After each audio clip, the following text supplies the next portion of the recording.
talking football, and they all wear a whistle. Yeah, it's stupid, but what did you expect? It's a podcast called 25 Whistles.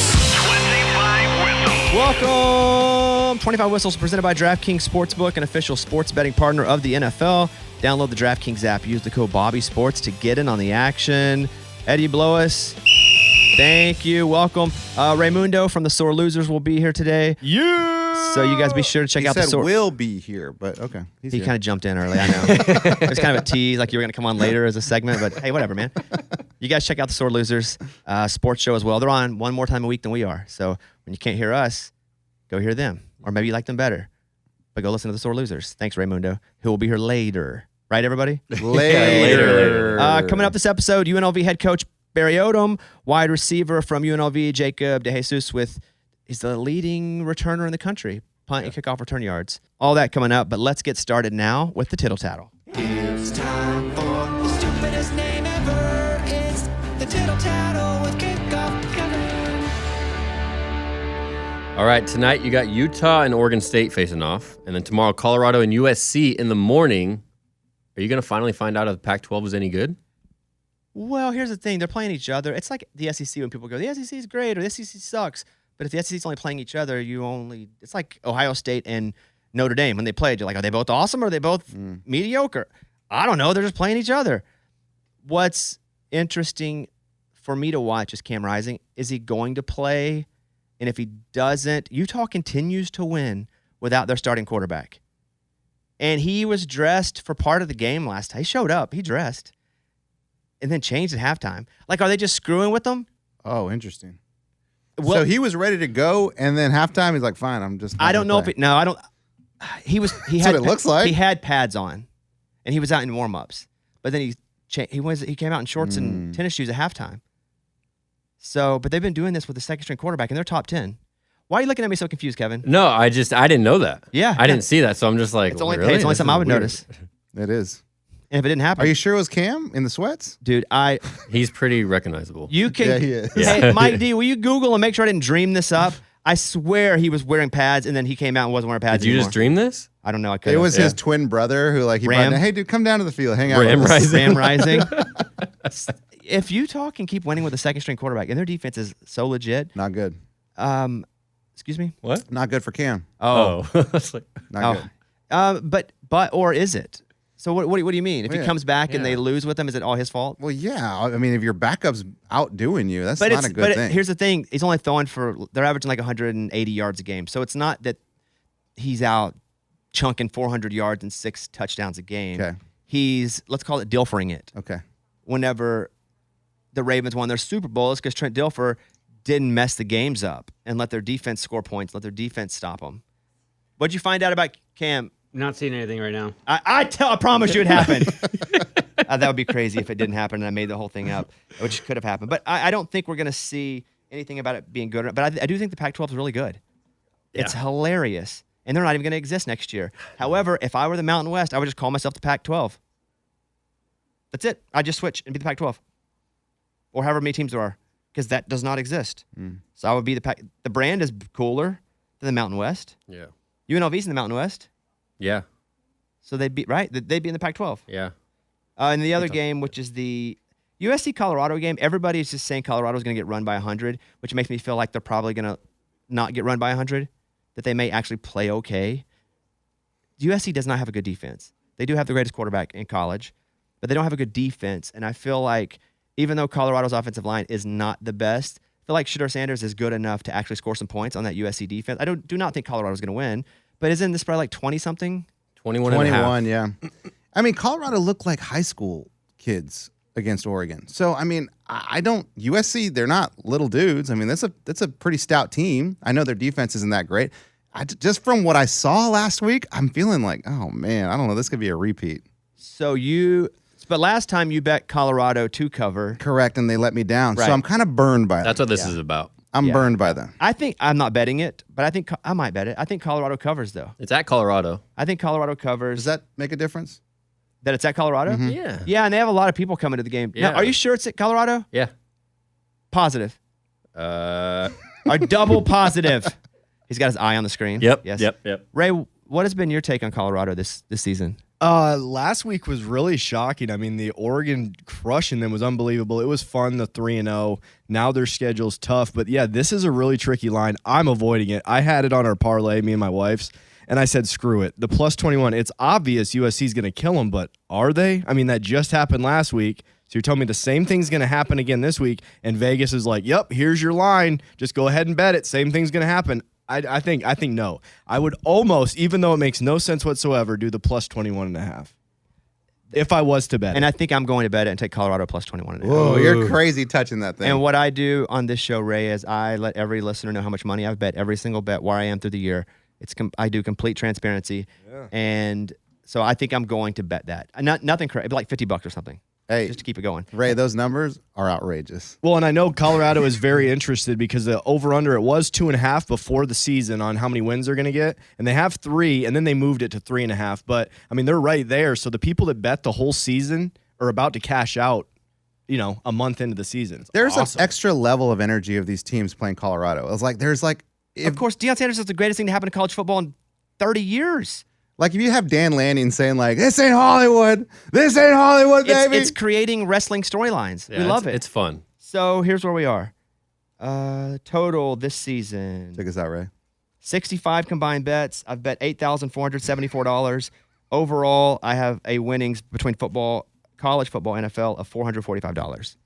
I just heard 65 bets in 4 weeks. What are we averaging? I told him, call the number.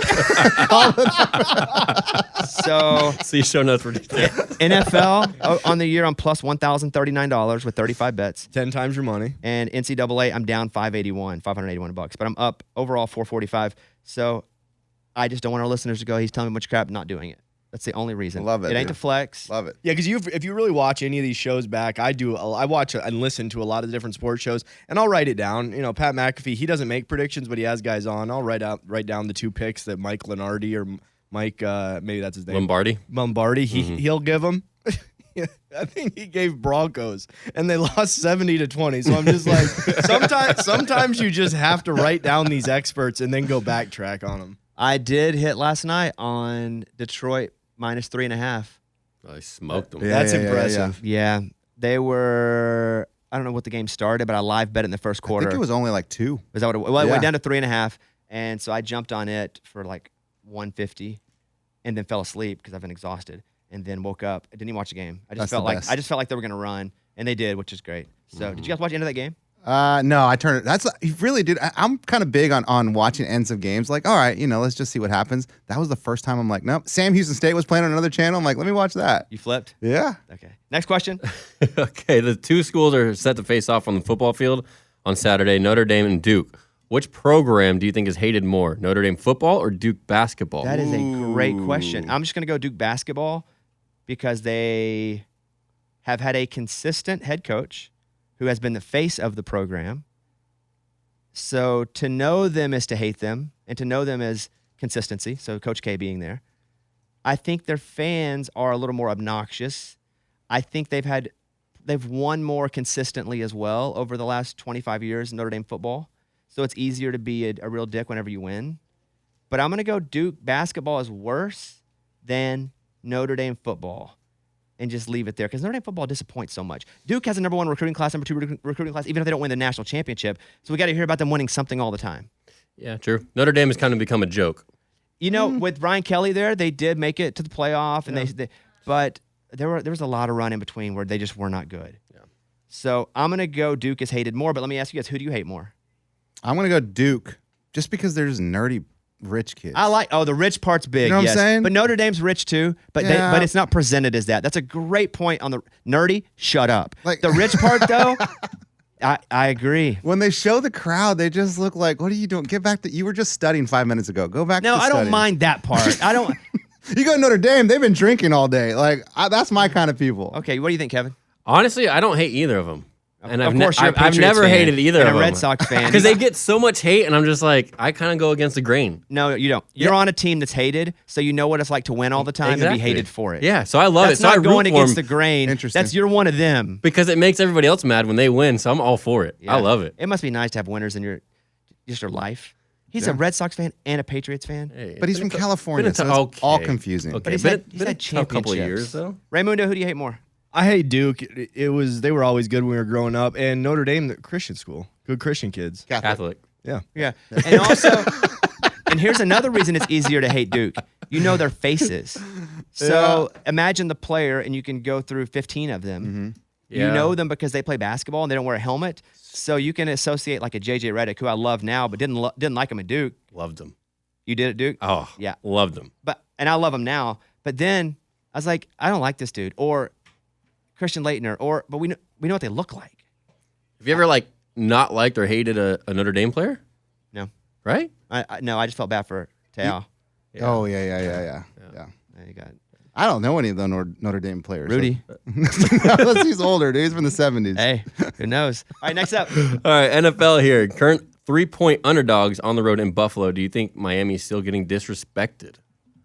No, Buffalo's really good.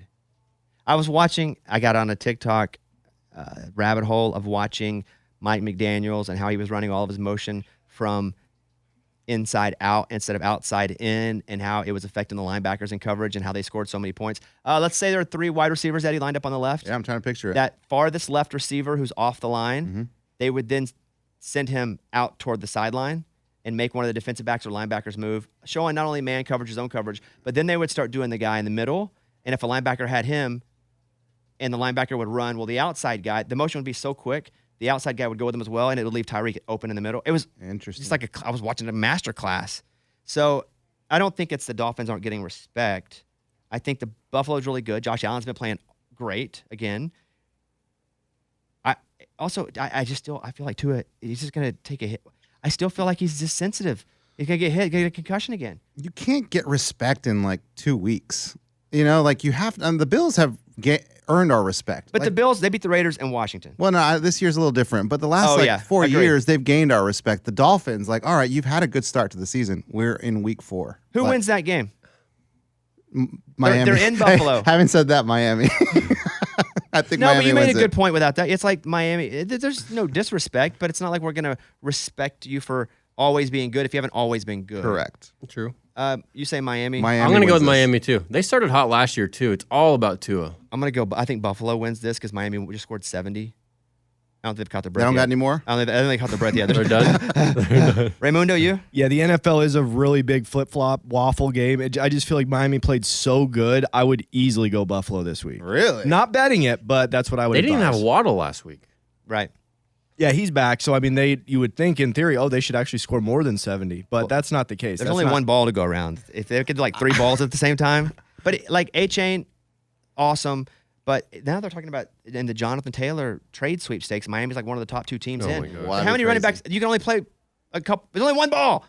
So you got Mostert and A-Chain and Jonathan Taylor. And people are saying that the running back position's like obsolete. Well, it only is if you're not using it in a way where you're also a receiver. Okay. Are you playing A-Chain this week? Yes. I picked him up. I'm still I've had deciding. him. I drafted him. Eddie, smart enough, wanted him before the season started. Yeah. He was like, I wanted A-Chain. You picked him. And I was like, I'm going to hold him. It wasn't a big – I watched him at Texas A&M and knew he was lightning. He's a stud. So I didn't know if he'd even get to play because he's small. But I didn't trade Eddie for him, and I'm happy I didn't. Yeah, you offered me that trade, and I I was did. like, Eddie didn't "Eesh." take him. I didn't take it. I did offer. For Pierce too. Oh my goodness, Yeah. Houston's Pierce. I thought I was smart. I did offer him a trade. Eddie's just scared of every trade because he thinks everybody's trying to get him. No, week one trade. I'm a little weary of. Yeah. yeah. If you guys are playing A-Chain, then you definitely don't have that great of fantasy teams. I got him just chilling on my bench. I don't think that's true. Oh. But I what do mean- we know? Miami does. They do split carries. I mean, And he's a backup. That's what I'm scared of, Ray. I don't know if I'm going to start him yet. But or he's not there. But he's Technically. not their running back anyway. He's playing running back, but it's not like they're putting him in to actually run the ball 25 times.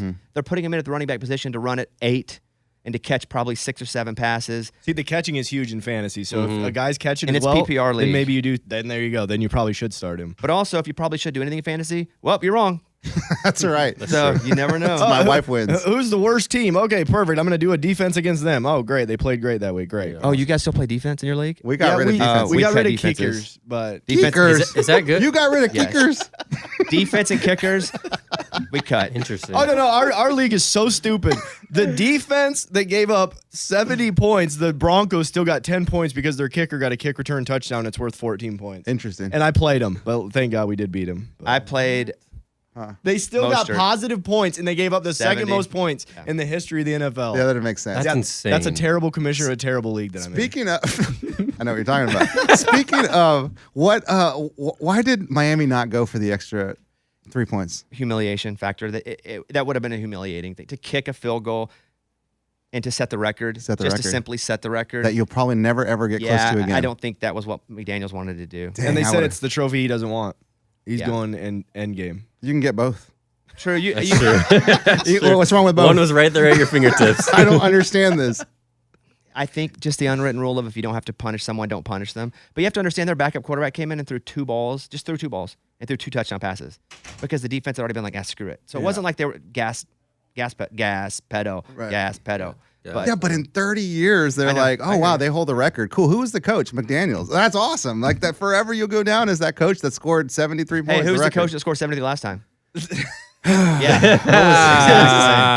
All right. Well talked about record there.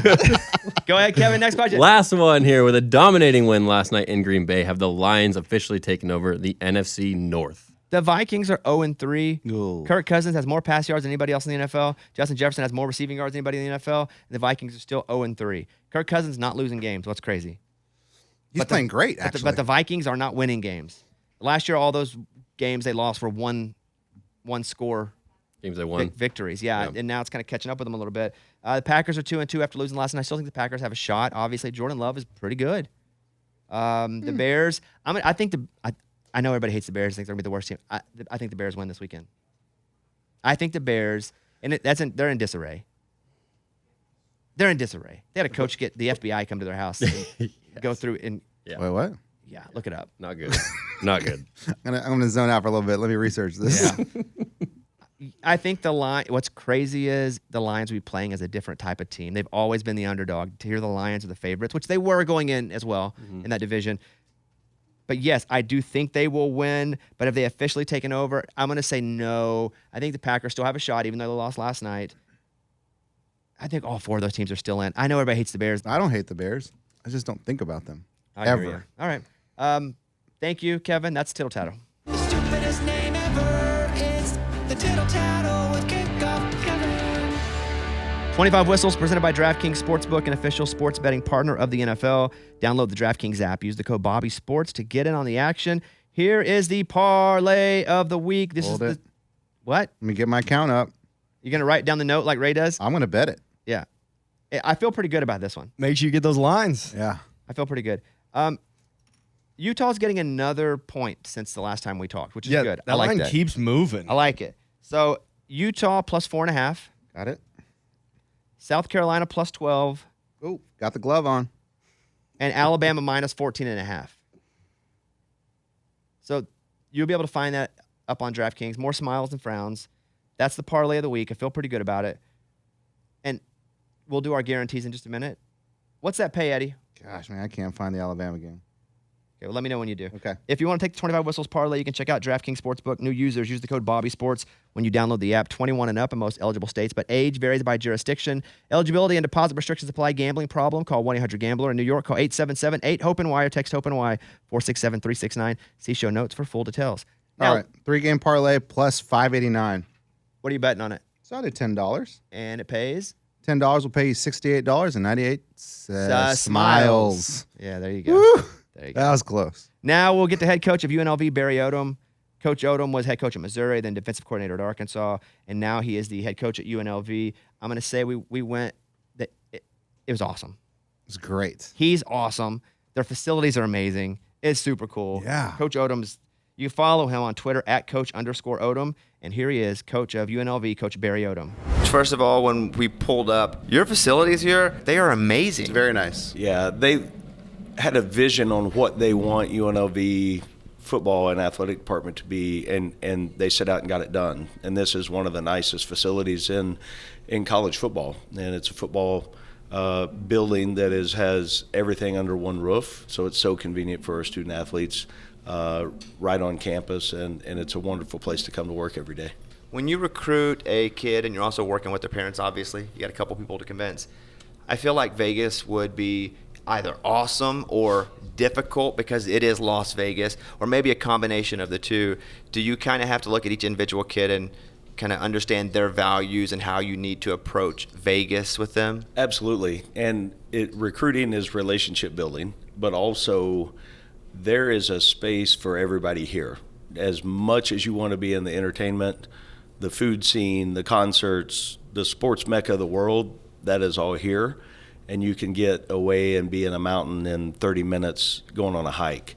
I've embraced the opportunity to sell Vegas because there's one in the world, and we're going to use it. And I think you look at how does that fit for a student athlete. They look at the opportunity of what this place can turn into for them.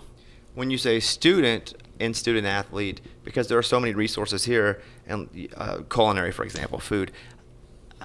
I mean, if you wanted to, because not all kids get to go and play professional football, obviously. There's probably a lot of avenues if you go to school here and the relationships that you can make in the different parts of Las Vegas, No doubt. that you could turn that into a career as well. And I think the moms and dads would probably like to hear that too, right? Well, the service industry here, our hospitality school is the number one in the world, but then you look at all things that are here from everything on the Strip, the gaming commission. There's an avenue to create your future, whatever your interest is. And I think that's interesting for us to be able to sell not only as a university, but our city together, how we collaborate and make it work for every individual kid we have. Do you also have to have a all hands on deck meeting with freshmen going, okay, you're in Vegas. There's a lot out there. Like, you got to chill a little bit too, because it can be overwhelming.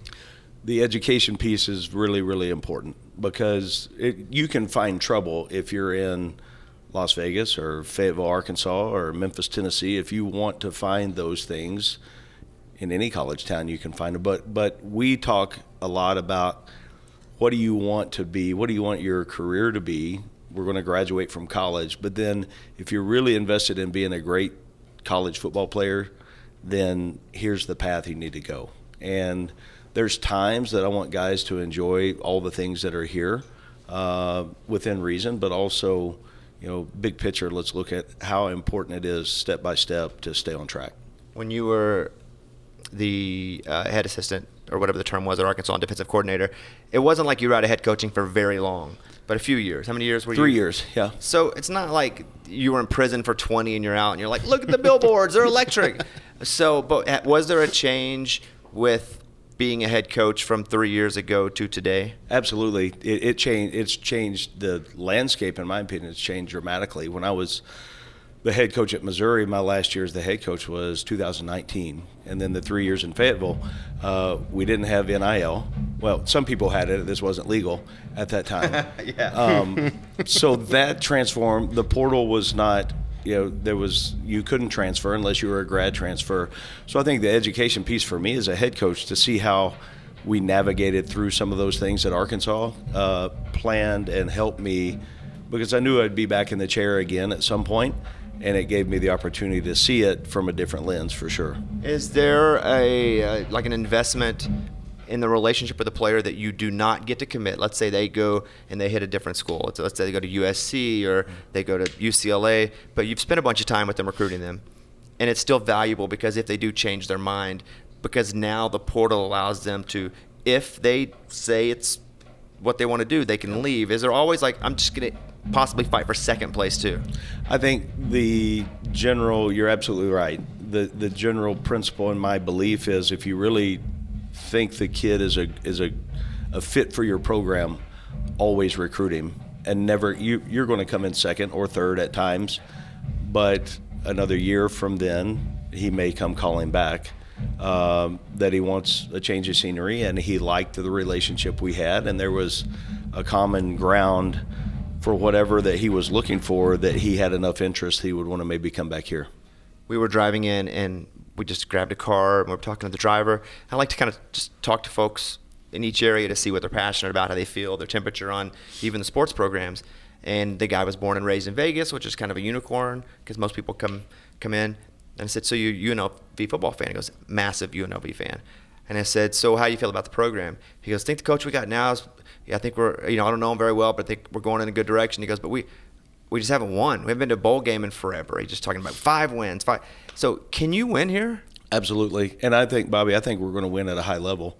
I don't think it's a 5-year plan. I think it's a right now plan. The mission is to compete and win championships, and there's no reason we can't do it here. You guys play Michigan, and you lost the game, and I don't know, Eddie and I were talking about it. You lost 35-7. That doesn't seem that bad. It's not bad, Coach. I know it sucks to you probably because you're the coach. You lost 35-7, but we were looking at just stats and offensive philosophy, and we really weren't doing that. We're not that cool. Yeah, no, we were lying. We're just actually looking at pictures. Sounded good. Yeah. When you play a team like Michigan and you lose 35-7, at the end of it, you're like, oh, thank God. It wasn't like 100-0. I thought we were going to go compete, which we did. We went to win the game. They are built like a playoff team. We're not yet. I think they're 28-3 in the last 2 years. They're a really good national championship contending team. And I told the guys after the game, that's the standard. That's what we're working to get towards and to. Let's learn from our mistakes. Let's correct them. Let's try to improve from week to week. There's going to be times through this process that you run into a Michigan. I think it's always good to see where you stack up. I felt like, and I watched a lot of the game. I went back and watched it on ESPN 72, whatever the app is. Again, I didn't feel like you guys looked completely overmatched. I just felt like eventually they were just bigger and faster. But when you finish a game like that, and I know moral victories are not a thing, did you have confidence in your guys more so after that game? I thought we made improvement from week 1 to week 2. Week 1 we played Bryant University, won big. Week 2 kind of opposite ends of the spectrum, and I thought we made improvements. You always want to win, like we're talking about, but we made a big jump in how we performed from week 1 to 2, 2 to 3, and now the challenge is to do that every single week. You got a Vanderbilt program that came to town, and a very much improved Vanderbilt program. And you guys beat them. You were not the favorite going into the game. You end up beating them. So were you able to take stuff from that Michigan game? And then what have you been doing? Have you been getting better through the first 3 or 4 games this season to, as you're trying to get to, hit that high at 3/4 of the way in? I think our practice habits have aligned with giving us a chance to play winning football. I did, and I told the team early in the Vanderbilt week, I watched as much film as I could watch, and I told them on Monday of that week, I said, we're the better football team. Did you believe it, or did you say it? I absolutely believed it. And I've got a lot of respect for Coach Lee and what they're doing, and I think they're going to win games this year in that conference. But I felt like we had matchups that we were better in. And I thought that if we would go execute and had a really good week of practice and those habits aligned the way they should, that we'd have a chance to win the game, and our kids played extremely well. We've got a little edge to us, which is good. We have a long ways to go. We understand that. I think our margin of error is 0. Like, we can't go turn the ball over 3 times and not get any back and think we're going to win the game. We're just not that good yet. So we understand special teams. We got to be really, really good in special teams. The hidden yardage battle, we've got to win those. We can't turn the ball over on offense. And then we got to be opportunistic and get it back on defense. And if we do those things, we'll have a chance in every game.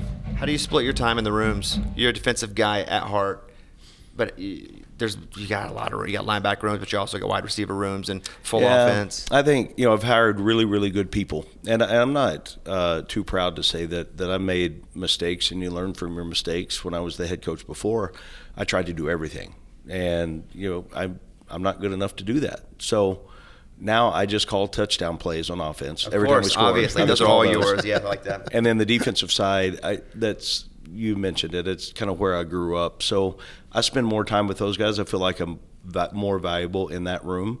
Offensively, I want to at least know, schematically what we're doing, where I can hold a conversation on game day and maybe provide some insight on some things I see just from a defensive lens. But again, I think we've hired really, really good people. It's my job to build them up and empower them to do their job and try to help them any way I can. Coach, I've always had this theory of teams that come to Vegas to play have kind of a disadvantage because their players kind of go wild. They're in Vegas. Maybe they go out. Some of them do some stuff, stay out late. Is there an advantage? You know, we play in Allegiant Stadium, which is obviously one of the finest football facilities in the world. Right now, I'm selling it to our team. We're 2-0 in that building. So we're creating a little bit of that feel that, yes, it can be a huge advantage for us. Whether it's the lights, the attraction, the palm trees, the desert, whatever it is, I think it can be huge for us. And there's space in Vegas for a great college football team. If I were a team coming to Vegas or like going to Hawaii, a whole different environment, I definitely want to experience that. Maybe pass out some vouchers. Like, you want to taste it, you don't want to drink it, right? I'm thinking if I'm a coach bringing a team in here, I'm on edge because I'm thinking about the what ifs, and then you get into that, you know, it's different. But we need to use that as an advantage for sure. you ran a 10.600. Is that true?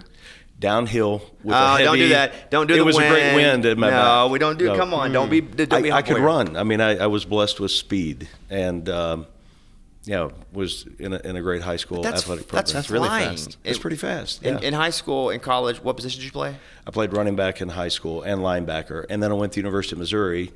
They recruited me as a running back. That lasted about 3 days, and this is awesome. Our head coach, Larry Smith, what a wonderful man. He called my dorm room, his secretary did, and said, "Hey, you need to come see Coach Smith." And I was like, "I haven't skipped class. I don't know."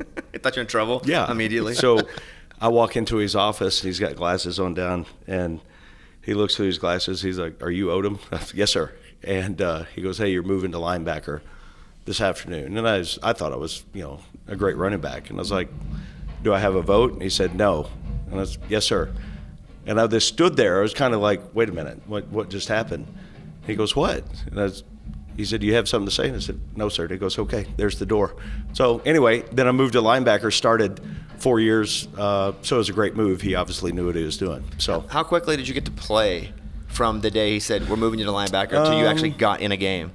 I played in the first game of the year, and then about game 5 or 6, I got my first start and started every other game of my career. Did it feel natural, and are you happy now that you were able to make that transition, or Oh, that yeah, you were I think- forced to make the transition? No, I think obviously they knew what they were doing. I was, a much better defensive player than a running back, and I think probably in the world of coaching, it helped me a great deal. Just a little bit of both sides of the ball, but then the understanding of getting your best guys in the right spots, how important that is. Have you had to move kids? We have, but I've taken a little bit more of approach of asking them, and giving them the picture on the reasons why. Or maybe because if you're not into something, you'll never reach your potential. So I think, it's wise if you have conversation, you look at it and explain to them the reasons why you want to do something like that. Your son was a really good high school player. He's here with you now. What's that dynamic for him? What's that dynamic for you? It's probably really difficult on more than I think, maybe on them. Our oldest son is a freshman linebacker here at UNLV, and that Was he running back first, and you said, no, hit the door? Yeah, right. There's the door. You're the linebacker. No, but I've never had a chance to coach my own kids, and I wondered how it would be. And I've told him, I said, you're going to hear a lot of stuff in the locker room, like they're talking about the head coach, and that happens to be your dad. He's like, I've heard it all my life. I'm good, Dad. So he's handled it in a wonderful, unbelievable way. And I've got a son that's a junior in high school. That's a quarterback. And in the city, everybody knows. I mean, he's a good player. So luckily he looks and acts and has the athletic ability of his mother. So he's got a chance. They both have grown up in it. They hear in the stands, every week about how bad your dad either sucks or how great of a coach he is. It kind of depends on the results.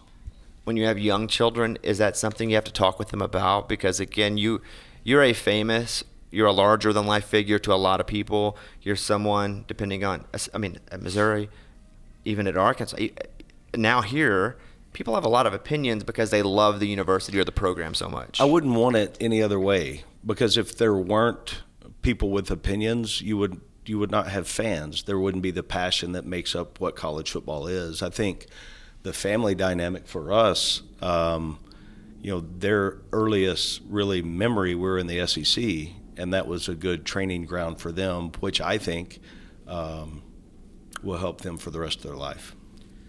So, what's the ceiling at UNLV? You know, I'm really excited about the opportunity to build this into a national brand.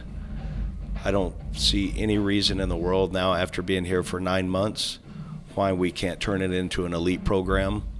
They're expanding the playoffs to 12 next year.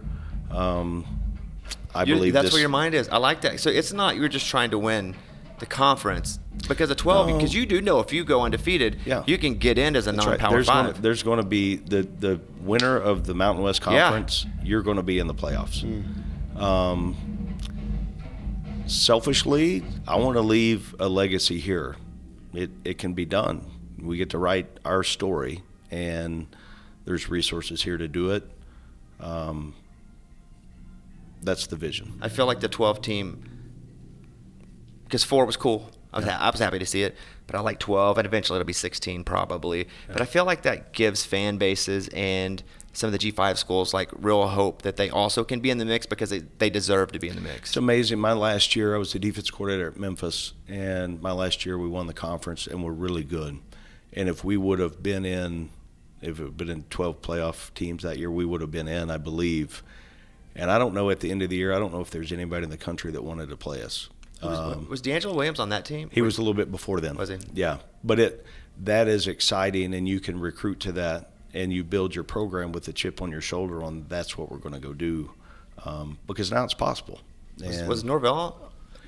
He replaced us, so Got we it. left. So I knew everything except for when you were there. So I'm pretty close. Pretty well You're all versed on around every it. part of it except for your part, Coach. You were getting close. If I could have let you keep on talking, you would have hit it eventually, like shots on goal.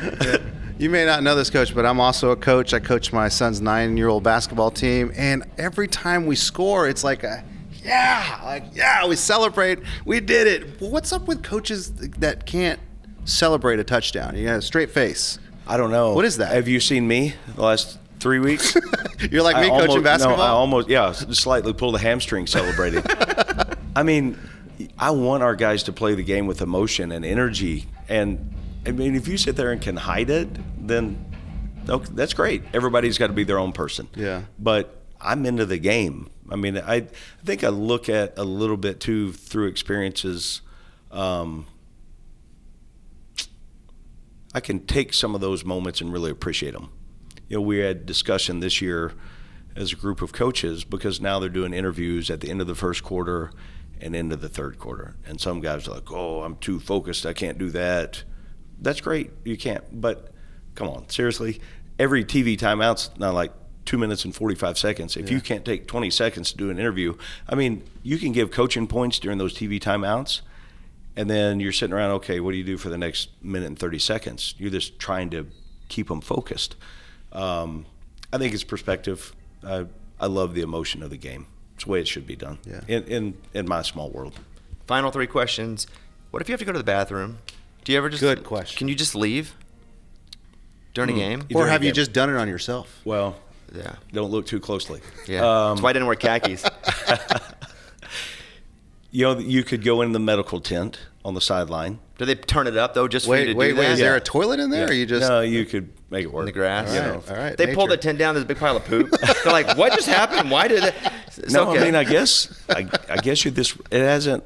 So you've never had to go to the bathroom in a game No. and been like, I gotta No, go. run in at halftime like, man, I need to. Sure, I need to go. that makes but sense. Not in the. No, it hasn't hit me in the moment. I know he's gonna blame me if this doesn't work, and he has to go like in the next couple weeks. He's gonna be like, "You did that." If to you see me sprint off, Yeah, if I see you go in that tent, Coach, I'm what gonna happened? know now. All right, final 2 questions. Yeah, Coach. So if a player screws up, do you like during the game? Would you rather you handle it and talk to him, or would you rather the OC or the defense coordinator deal with all that? You know, really, I look at there's going to be mistakes in a game. The only time that I really get frustrated is it something that's a lack of effort or something that just mentally not focused where they need to be. And I'm not a yelling, demeaning coach. That's not my style. They don't want to make a mistake, so find out, okay, why did it happen? And then let's get it fixed. Let's not have it happen again. If it's effort-based, they won't be in the game anyway. So we don't really have those issues. But, I mean, I've made plenty of mistakes in a game as a coach and a player. So correct it. That situation is going to come up again. If you build them up, they'll have a chance to go make the play next time. Last question. I don't want this to sound creepy. Uh-oh. I like to lead it like that Oh, because it man. usually does. It's like when someone goes, no offense, you're often offended. The truth always comes after the word but. But no, well, I don't want to sound creepy, but like, are you like ripped and in shape now? Like, what's the deal? You look good. He wants you to Thanks, take your buddy. shirt off, Like, Coach. have you Do been? you want to see a flex? I'm not kidding, Coach. But as soon as I walked That's in, very nice of you I to hadn't say seen that. you in like Yeah. a year. Yeah. So like, what's the deal? The city's been great to You me. dehydrated so And much? Are you working out? Like, what's? It's that's very kind of you. I've still got a long ways to go. I want to coach because I don't really have any other hobby. I love my family more than anything in the world. But like hobbies, I want to coach for a long time. And I think the way that you can do that is, number one, you better be able to win games. But the health side of it, if you don't take care of yourself, you have no chance. Mentally, you have no chance. And the season is so long that you've got to plan on what does that look like, what works for you. And I've shed a few. I've got a few more to go. How about me noticing that? Yeah, You look big time. good. Were you creeped out at all, Coach, by that question? I kind of liked it. Yeah, Okay. good. Good. Yeah. Good. You know what? I kind of like saying it too. And I held eye contact the whole time, so he knew I was sincere. That's right. We're rooting for you, Coach. Really. Thanks, fellas. We really are rooting for you and the program. Yeah. And the first thing, even off the mic, we were just talking. I don't think you'll care if I say this. You're like, there's every opportunity for us to win here. That's what you said. Yeah. The resources are here. The ability to get good coaches is here, and so. I know you're going to do it, and I'm super excited to see what you guys do this season. And maybe that driver next year when we get him again, he'll be like, "We made our first freaking bowl game." Yeah, well, that'd be cool. awesome. Coach, That'd thank be you for your fun. time. Thanks, Coach. guys. Great to see you. Next up is the nation's leader in combined kick return yards, Jacob DeJesus. You know this guy, not a big guy, No. but quick as a mother. Mm-hmm. You know what I'm saying? Yeah, quick as a mother. As a mother. Yeah. He transferred to UNLV from Modesto Junior College, instant impact. Not only returning, but he's catching balls every week. UNLV's 3-1. I hope they win this weekend. Big fan, big UNLV guy now. Oh, yeah, me too. Yeah, yeah. Go Rebels. You can follow him on Twitter at Jacob DeJesus21 to keep up with the season. Here he is, Jacob DeJesus. What's the board and stage back there? The board right there. Yeah, UNLV what- football top performers. So yeah, like how do I get up there? What do I gotta have a bench press? Yeah, bench press, squat, and clean, power clean. The top dogs are up there. They put their names and stuff on there. So I'm just gonna be honest. If I'm because you could tell I work. You can look at me and be like, "That dude's ripped." I get it. Thank For you. sure, for Thank sure, you for yeah. saying that. He didn't say that, though. No, but he wanted to. So I probably bench. Now, when you bench now, do you do a 1 press max or is it like a 3? What's the rule? Well, yeah. Sometimes we have a 3 rep max or 5 rep max. Never yeah. 1? Yeah. Sometimes we also do go for a 1 rep max too. Yeah. I can 1 rep max about 230. Oh, okay. Yeah, which that's you, good. you don't have to laugh. Yeah, I'm No, a that's- little no, that's older, not bad. a little thin. I get it. But if I'm 1 rep, let's say 230, and I can probably squat like 310 once. And then I can probably clean. No, I'm terrible at cleans. Like my arms are like bad wrists. I say that. I'm Yeah, sweet. bad right wrists. back. Yeah. Like 185. Okay. All that combined. So would even combined, if we put all those into a number, is there any way I can make that board on any of the lifts? Like even bench press? I think. He said top dogs. Yeah, I think you probably might be second to last or dead last. yeah, in like that. All of those categories. Yeah, good, okay. So I wouldn't even make. So there's nobody on the team weaker than me in any category. The kicker. Some of the kickers are Some. of the I didn't kickers even are get all the really kickers. some of the kickers Yeah. are actually really Dang. explosive. They're pretty strong. Yeah. All right. Well, I just saw the board and thought maybe I'd have a shot there. It'd be pretty cool if I was up there, huh? You're having a heck of a year. I mean, Thank you. Just It just started, but yes, thank you. 3 games in as we're speaking now. I mean, that's a significant. When that ball, just punts first. When the ball is in the air and you're watching the ball come down, are you ever looking at also to see where the players are coming at you? No. Or is it only the ball? You got to keep your eyes on the ball, just like baseball. Because if you take your focus off the ball, you're gonna get distraction. You could lose track of it, drop it, and that's all bad. Dropping the ball, you don't want to do that. So yeah, you kind of just see them out of your peripheral, or you kind of like have a sense of feeling of how long the ball is in the air, and you could kind of just sense the players, coming. So, if you feel that they're right on you, you're going to want a fair catch. But if you feel like you have time to escape and get out of there, and you want to catch it and get some yards. I imagine it's such a fine line between escape and get out of there and fair catch, though. Mm-hmm. And your mind, are you ever just undecided, like, oh God, what do I do? Yeah, definitely. I feel like last game, I was definitely, I was in that situation. I felt like I could have took it, but at the very last second, I called for a fair catch because I felt like one of their players was super close, like right here nearby me. So I fair caught it, and then my coach came to the sideline. My coach was like, good decision. He was like, man, you should have took that out, though. And I was like, all right, next time I got you. So what's the rule if you are back up against the end zone? So if you're standing at the 5 or 10, like walk me through that. Our rule is we're going to stand at the 8 and not back up.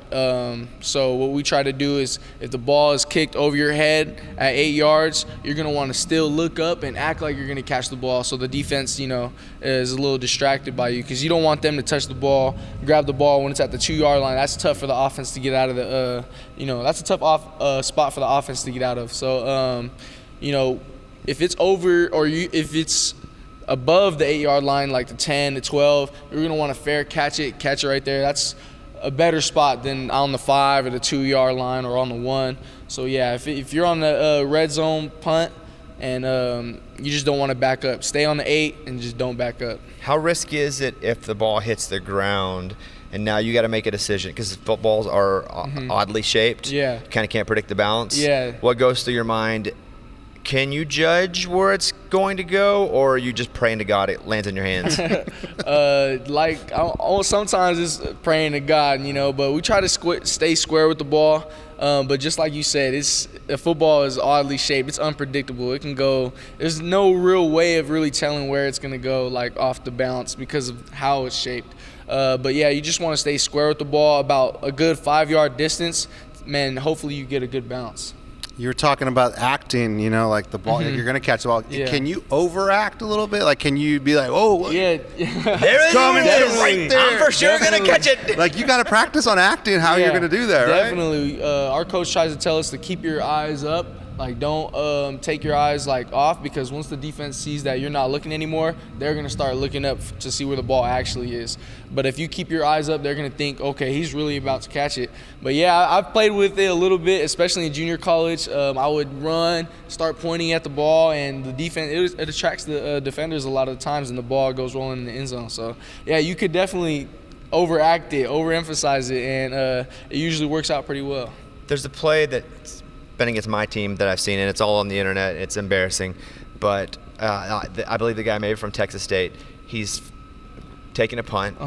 He does not fair catch it, but he catches it and just stands. Have you seen that? I've seen this. And then everybody thinks he fair caught it, and then he takes off and scores a touchdown. That's the bravest thing I've ever seen in my life. Really, really brave, because you got to have some balls to do that, man. I mean, have they asked you to do anything like that? Could you do that? No, they've never asked me anything like that. Would you do it? I think, honestly, I might take my chance and do that, but I think I would come back to the sideline and get yelled at if I ever tried it again. But I think that's a very risky move. Very risky, because, it's high risk, high reward. Because if you sit there and act like, you did fair catch and they run over to the sideline, you have the free reign to run. But yeah, man, that's a risky move. I don't know, you'd have to pay me some money to do that, honestly. You ever get the timing wrong and you don't call a fair catch and you catch it, and as soon as you catch it, you just laid out? That has happened to me before. Not at this level yet, but it has happened to me before in high school and junior college. Thinking that you have more time than you do. As soon as you catch it, you get hit. And, sometimes it happens, but yeah. What's the key to catching a punt? Is it not to use your pads? Is it to just adjust accordingly to whatever the ball is doing? Sometimes you do use your pads. Well, the first thing you want to do is you want to get square with the ball. If it's behind you, you want to make sure you turn around and run, and you want to get square with the ball. You don't want to catch it outside of your frame, over here or out here. The best thing is to keep your hands up, like I would say about eye level, keep your elbows in, because if your elbows are in like that, a lot of the times the ball just goes right through. You're catching in the basket. Yeah, exactly. So you're not You wanna catching make it a with your basket hands with at all your like a hands. receiver. No, definitely not. We actually get yelled at if we catch it like that. Doesn't Sometimes that hurt your stomach though a little bit? Like if it hits your stomach? Eddie, look at him and then look at you.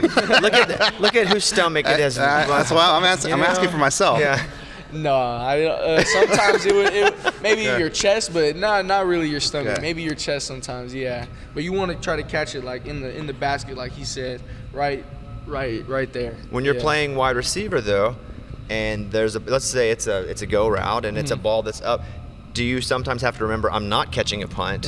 I now have to catch it slightly different. I never really get confused like that, but I can see the confusion sometimes that people may have. They're always getting told to catch like this. But yeah, that never really happens to me. No. What's the difference in a kick return and a punt return? They're very similar actually, but the kicks are different. Usually a punt is like spiral. The ball will be spiraling like a throw, and a kickoff will usually be spinning like back and forth like that. So I would say kickoffs are definitely easier to catch, but you catch it the same way as you would a punt. I feel like the guys coming down on kickoff coverage team have more room to run before the hitting starts, where on the punt team, maybe you got gunners, and you got people blocking at the line. Yeah. So it's kind of a mixed bag of who gets their win. You know every freaking buddy's coming down on the kick. Do they hit harder on kickoff? Yes, definitely. They definitely hit harder on kickoff. I would say usually it's bigger guys, too, on kickoff than on punt. But yeah, like you said, they get a 10-yard head start, 10-yard head start, and they're coming down the field flying usually. But our coach has a good blocking scheme, set up for us so that I could have time to catch it and, get some positive yards. All right, final 3 questions. I want to move over to the receiving part of it for a second. When you catch a touchdown pass, that's awesome, right? Yes. I mean, that's awesome, right?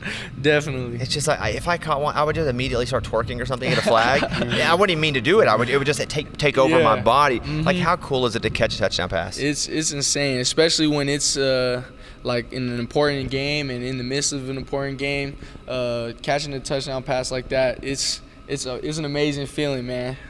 I wish I could do that. Yeah, especially when it's a play that you guys been practicing, all week. Do you ever hope, like, please, because you don't ever know if it's coming to you, and you may be the first option. Yeah. But are you just like, come on, I just want to be the option. I just want to be the option. Wait, when they call plays, they don't say like, all right, it's coming to you? No. Oh, I didn't know that. Maybe like in youth football that would happen. Yeah, that's what I'm saying. Or Madden, I'm like, hey, I'm throwing to you, Jefferson. I do that. Okay. No, definitely not. The quarterbacks can't, predetermine who they're going to throw the ball to. Is based off, the looks of the defense and, the pressure that they're getting and who's open. So when you're running a route, oftentimes, you don't even know if you're going to get the ball, but, you run as if you are going to get the ball every time. Didn't know that. Hey, so the other day you had a hell of a run, man. Like you were like right there, and they got you at the 2-yard line. Oh man! Like what happened? I don't know, man. A couple of teammates say I'm slow, man. So I don't know what happened. Did you know you were gonna get got, or was it a surprise? I mean, I knew they were definitely coming. They were chasing me. Do you hear that? No, I didn't hear it. You just know that. I actually saw on the jumbotron as I was running, and I seen that he was coming behind me. But I also seen that I had a few blockers next to me. I thought one of them was gonna stop him. I always tease him about that. But so when I seen him, I actually started running kind of like the opposite direction, and it almost worked. He started to stumble a little bit, but he dove out and got my lucky. foot. Got lucky. Got lucky. I couldn't stay on my feet, man. I was two yards away, man. What are you thinking when you get up from that? Are you just like, God? Man. Exactly. Yeah. I'm feeling like, man, that would have been the coolest thing ever. And now, it was still kind of cool, but that would have been, an amazing experience to score that because I think it's been 12 years. I heard some people say 20. I think Mark told me 12. It's been 12 years since a kick return has been scored for UNLV. So it would have been amazing to, break that record. But, man. Yeah. Thanks for reminding me. Yeah. I just want to finally moving on to the next chapter of this. Just forgotten about it. Okay, so final question: making the jump from junior college to here we are, UNLV, Division I, G5 school. You're playing big school. You're playing Michigan. You're playing Vanderbilt. what's the difference in speed, and how quickly were you able to just feel like it's okay, this is every day now? Yeah, I would say I got adjusted to the speed pretty well at this level. I feel like the speed is a little different. I feel like, but it also isn't at the same time. I think football is football everywhere you go. Maybe, at any level. I think the NFL is obviously on another level, but I could definitely feel like it's still the same. Like football is football. And but I would say the things that people are a lot bigger at this level, like you said, faster too. They hit harder. Yeah, they do. But the biggest thing is people are a lot smarter at this level. I feel like and reading coverages and defenses was something that I didn't have to do in high school or in junior college as much. So just getting used to that at this level is a big thing, because it's not just your athletic ability on the field, because everyone here is an athlete at this level. Everyone's fast. Not everyone's big, but everyone is smart. And the people who are smarter, those are the ones who usually excel at the top level, because it's all about, reading defenses and, seeing the different coverages, or vice versa, reading offenses and seeing, the different looks and executing it. Final question. I lied. I got one more. Because you're leading the nation right now in these categories. It's punt returns, kick returns. Mm-hmm. Like, I would just want to go. If it was close, I'm just going to go, because I want to stay up at the top. Like, I want to get on that board back there, right? Yeah. So same thing. I would be like, all right, I gotta keep leading the nation. So I'm gonna get. How do you not think about that? I tend to not really think about it as much. I really didn't even know that I was, in that statistic category until, UNLV posted it and stuff like that. But I tend not to think about that. I tend to just listen to my coaches and, focus on, just getting yards for my team, or just making the play for my team, and not really focus on individual things like that. It is a cool, accolade to have, but it could be gone next week. You know what I mean? Not if you run every time. That's what I would do. It would never be gone. All right, here we go. Well, we try to implement a plan each week for, to get big returns and stuff like that. And I think Coach Shebas I honestly think he's the best special teams coach in the nation. So, we have a very good coach that just, and I just trust in him and his plan. And I feel like they, vice versa, they trust in me and give me the keys to drive it. So I appreciate that. Congrats on a great season so far. Thank you guys for this interview so much. I'm about to catch some punts like this. Yeah, me too. Like this. You guys kept talking about the punts, and I kept looking up like, what are they looking at? No, we were living it. Yeah, We were just feeling it. Good to see you. Thank you very much. That was awesome. Thank you. We're back with another week of football, and DraftKings Sportsbook is keeping us in on the NFL action with great offers every single game day. New customers can bet $5 and get $200 instantly in bonus bets. Throw $5 down on any of this week's epic matchups to walk away an instant winner. Boom. DraftKings isn't stopping there. All customers can take advantage of 2 new offers every game day this September. Let's go.